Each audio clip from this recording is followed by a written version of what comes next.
నమస్తే. Night OG cinema pre release event జరిగిందండి. పొద్దున్నే కనీసం పొల్లన్న దోముకున్నాడో లేదో కానీ ఆ కేఎస్ ప్రసాద్ గారు వచ్చేసాడు లైన్లోకి.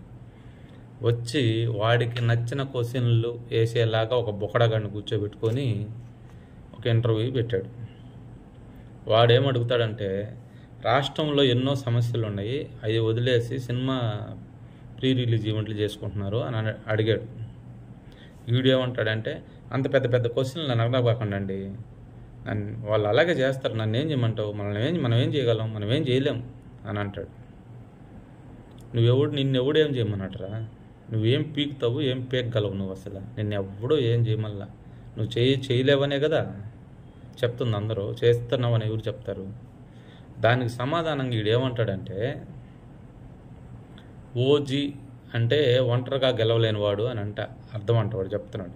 అది ఎవరు చెప్పారంటే పవన్ కళ్యాణ్ గారే చెప్తున్నారు కదా అని అంటాడు నవ్వుతా ఎటకారంగా. ఓజీ అంటే ఒంటరిగా గెలవలేని వాడు కాదురా, పనికి మన ఎదవా, వంగబెట్టి జీలో మింగినోడు, మింగితే 11కు పోయినాయి చూడు, దాన్ని ఓజీ అంటారు.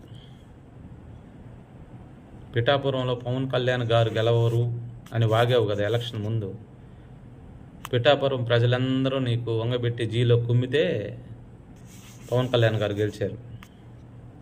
అప్పుడు మూసుకున్నావు నోరు. నువ్వు పద్ధతిగా మాట్లాడితే మేము కూడా నీతో పద్ధతిగా మాట్లాడతాం. నువ్వు ఒళ్ళు బలిసిన తల బలిసిన మాటలు మాట్లాడితే మేము అంతకంటే ఎక్కువ.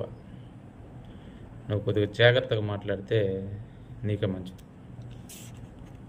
నీ ఇష్టం.